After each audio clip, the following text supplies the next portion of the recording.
오늘 이 아침에도 하나님의 은혜를 사모하여 기도의 자리에 나아오신 모든 성도님들을 환영하고 축복합니다.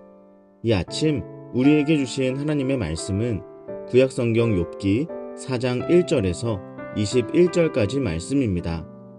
대만 사람 엘리바스가 대답하여 이르되 누가 내게 말하면 내가 실증을 내겠느냐? 누가 참고 말하지 아니하겠느냐? 보라, 전에 내가 여러 사람을 훈계하였고 손이 늘어진 자를 강하게 하였고 넘어지는 자를 말로 붙들어 주었고 무릎이 약한 자를 강하게 하였거늘 이제 이 일이 내게 이름에 내가 힘들어하고 이 일이 내게 닥침에 내가 놀라는구나. 내 경외함이 내 자랑이 아니냐? 내 소망이 내 온전한 길이 아니냐? 생각하여 보라. 죄 없이 망한 자가 누구인가? 정직한 자의 끊어짐이 어디 있는가?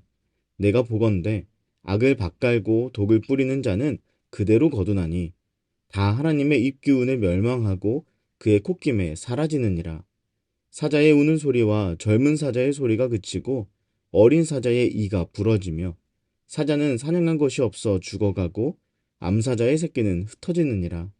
어떤 말씀이 내게 가만히 이르고 그 가느다란 소리가 내 귀에 들렸었나니 사람이 깊이 잠들 즈음 내가 그 밤에 본 환상으로 말미암아 생각이 번거로울 때에 두려움과 떨림이 내게 이르러서 모든 뼈마디가 흔들렸느니라.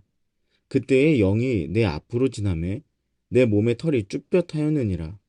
그 영이 서 있는데 나는 그 형상을 알아보지는 못하여도 오직 한 형상이 내 눈 앞에 있었느니라. 그때에 내가 조용한 중에 한 목소리를 들으니 사람이 어찌 하나님보다 의롭겠느냐? 사람이 어찌 그 창조하신 이보다 깨끗하겠느냐?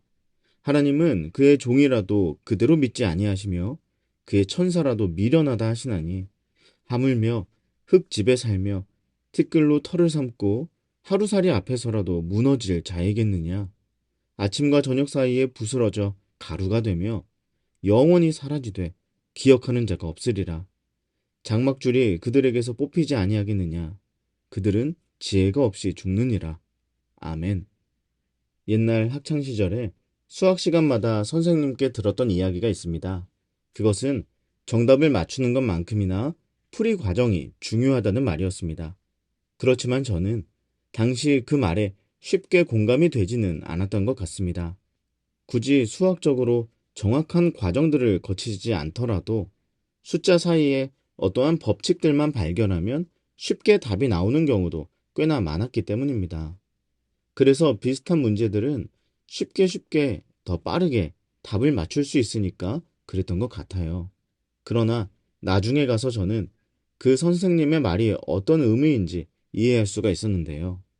수학이라는 것은 일종의 언어라서 어떤 계산식의 정답을 맞추는 것보다 그 논리 과정이 더 중요하다는 것을 깨달았기 때문입니다. 그 과정이 익숙해지고 더 성숙해져야 문제지에 있는 계산식 너머에 있는 더 넓은 세상과 더 자유롭고 더욱더 풍성하게 소통할 수 있다는 것을 그때는 이해하지 못했습니다. 그런데 이는 우리 신앙생활에도 마찬가지로 적용할 수 있습니다. 우리는 신앙생활을 너무 단순하게 생각하는 경우가 많죠. 마치 문제지에 있는 계산식을 잘 풀어내기 위해서 신앙생활을 하는 경우가 은근히 참 많습니다. 우리의 기도 제목들을 보아도 그럴 때가 많지 않습니까? 잘 살펴보면 기도의 모든 초점이 나의 유익에 맞추어져 있는 경우가 참 많습니다. 하나님께 무엇을 요구하거나 내가 생각하는 정의 구현을 바라거나 내가 불편하고 어려운 문제들을 해결해 달라고 부탁하는 기도로 그 시간들을 다 채우기도 합니다. 마치 내 인생이라는 문제집에 아직 풀리지 않은 계산식들이 있어서 그거 풀어달라고 하는 기도 같아요. 답만 알면 되는 것이죠. 맞추기만 하면 된다는 생각으로 하나님을 찾고 있다고도 할 수 있겠습니다. 그런데 계속 그러다가 보면 우리는 신앙의 풀이 과정에 대한 이해가 매우 떨어지게 돼요. 점차 복잡한 계산식이 인생 가운데 등장하게 되거나 신앙의 다음 레벨로 나아가야 할 때 더 이상 내가 나아가야 하는 그 다음 세계와 전혀 소통하지 못하게 돼서 아무런 이해도 하지 못한 채로 그냥 그렇게 신앙의 정체기를 오래 겪는 경우를 맞닥뜨리게 되기도 합니다. 본문의 엘리바스도 지금까지 계산식의 정답을 잘 맞추었던 사람이었습니다.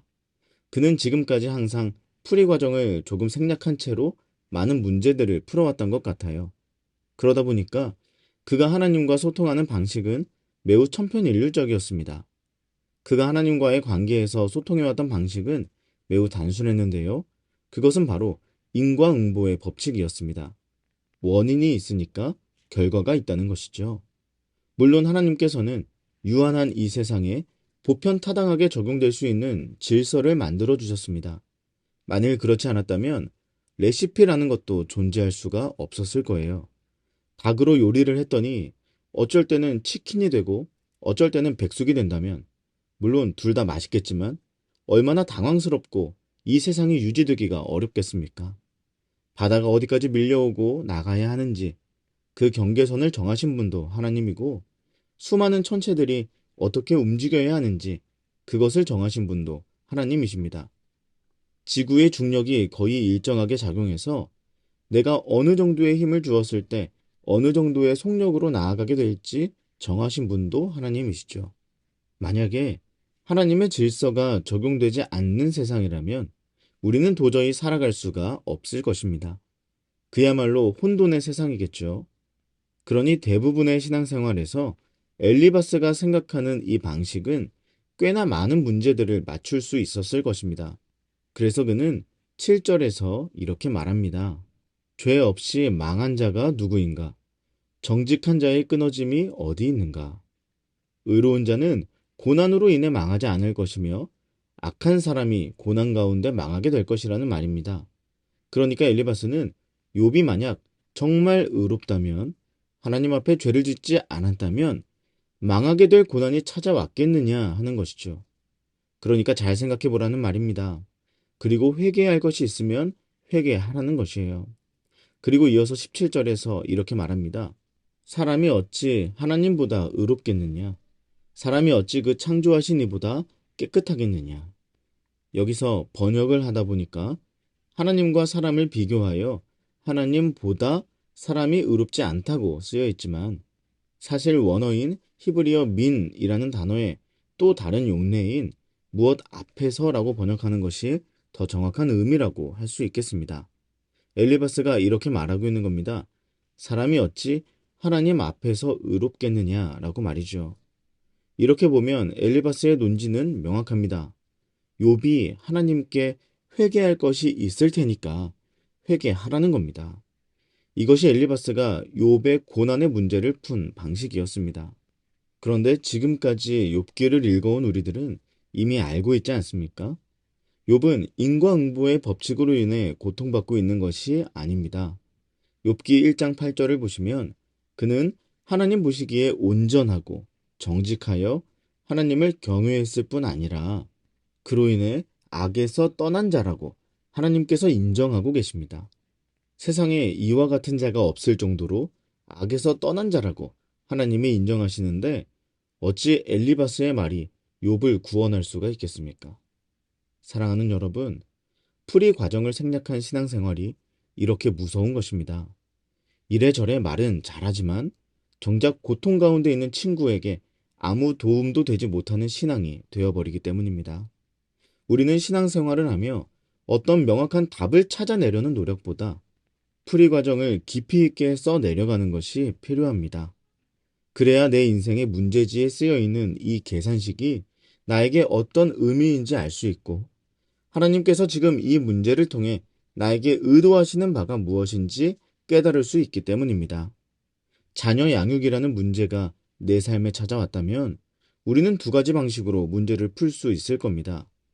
귀찮은 풀이 과정은 다 생략하고 내가 알고 있는 공식들을 대입해서 바로 정답을 풀어내려 할 수도 있고, 하나하나 수식을 써내려가며 그 문제 앞에서 그 문제를 낸 출제자의 생각을 이해하며 풀어낼 수도 있습니다. 물론 어쩌다가 둘 다 정답을 맞추게 될 수도 있죠. 그러나 그럼에도 그 이후의 삶은 많이 달라질 수가 있습니다. 비록 자녀들을 번듯하게 키웠음에도 내 아들과 딸의 인생에서 신앙이 힘을 잃어버렸을 때 그것을 되찾아줄 수 있는 힘과 여력이 부모에게 없어서 어찌하지 못하는 경우가 있을 수가 있고, 반면에 자녀들에게 그러한 문제가 생겼을 때 부모가 함께 신앙 안에서 길을 찾아줄 수 있는 경우가 있을 수 있는 겁니다.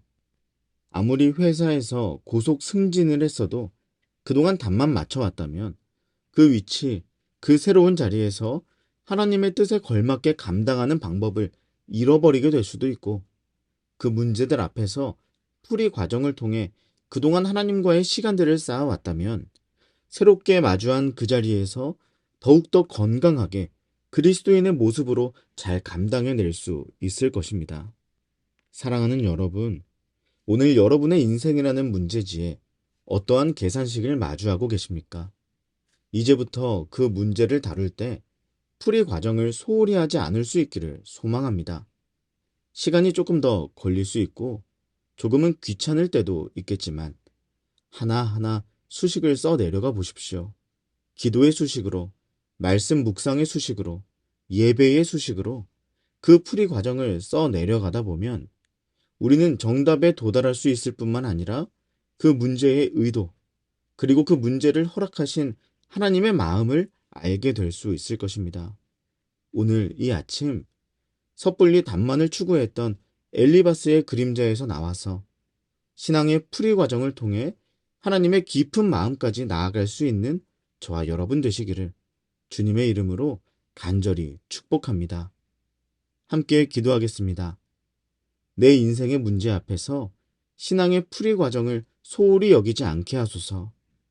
하나님의 마음 깊은 곳으로 나아갈 수 있는 시간들을 더욱 귀하게 여기는 내가 되게 하소서. 그리고 우리 개인의 기도 제목을 놓고 우리 가정과 다음 세대 자녀들, 사랑하는 청년들을 위해 기도해 주십시오. 또한 임시거처에서 예배드리고 있는 우리 교회에 하나님이 예비하신 예배 장소를 허락해 주시기를 기도해 주시기 바랍니다. 마지막으로 나라와 민족과 모든 열방을 위해서 한 마음과 한 뜻으로 기도하며 나아가겠습니다. 함께 기도하겠습니다.